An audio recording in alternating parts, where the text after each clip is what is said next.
Last week we did a note page on equation calculations. Let's get that out. We're going to continue. Last thing we did was percent yield. Continuing on, when does a reaction stop? The reaction stops when all of one of the reactants is used up. That one is called the limiting reactant. Excess reactant is the one that's left over. It did not get totally used up.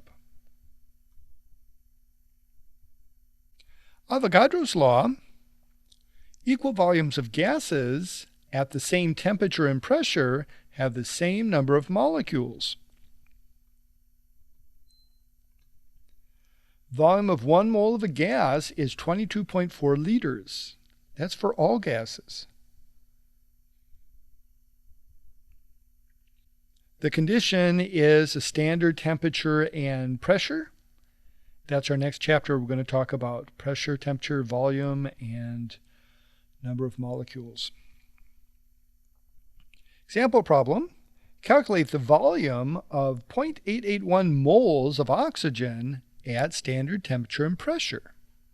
So STP, you're going to be seeing a lot in the next chapter. It stands for standard temperature and pressure.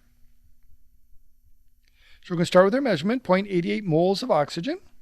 We're going to put moles down on the bottom, and we're going to use this statement, every 1 mole is 22.4 liters for any gas. So we'll put 22.4 liters on the top, and I don't label the oxygen on here because this is true for any gas.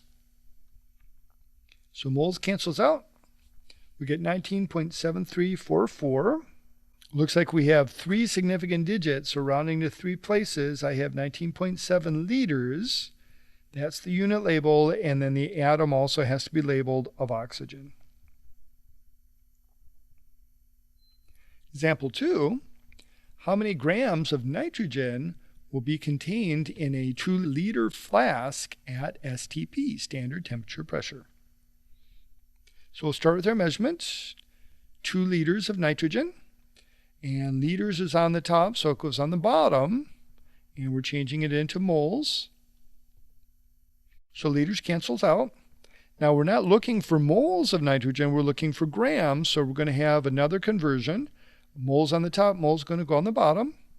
So we're going to change moles of nitrogen to grams of nitrogen, so we're going to need the molar mass of nitrogen. So we're going to use your periodic table. Here's 2 nitrogen atoms. So 2 times 14.007 comes out to 28.014. Our moles cancel out. And this one we have 2 significant digits, so we're going to round to 2.5. And we have grams of nitrogen did not get canceled out. My last example is going to incorporate our new conversion. What volume in liters of oxygen at STP is needed to completely react with 15 grams of aluminum? So first we have to balance our equation. Looking at oxygens, I see 2 on this side, 3 on that side, so I'm going to cross multiply, so we have 6 oxygens on both sides, and that's going to give me 4 aluminum, so I need a 4 here. Then our problem starting on 15 grams of aluminum, and we're looking for how much oxygen. So we're going to treat this just like we've been doing the other problems. We're going to start with grams, change it to moles, then we're going to go from moles of aluminum to moles of oxygen, and then we're going to convert moles of oxygen to liters of oxygen this time. So we're starting with 15 grams of aluminum. So grams of aluminum is out front, that has to go on the bottom. And we want to go from grams to moles of aluminum for our first conversion. And this number is our molar mass from the periodic table we have to look up, 26.982. Next fraction, we have moles of aluminum on top, so we need moles of aluminum on the bottom. And we're going from moles of aluminum over to moles of oxygen. So moles of oxygen is on the top, and we're going to use our mole ratio. And then our last fraction, we got moles on the top here, I need moles on the bottom, and we're going to be changing to liters.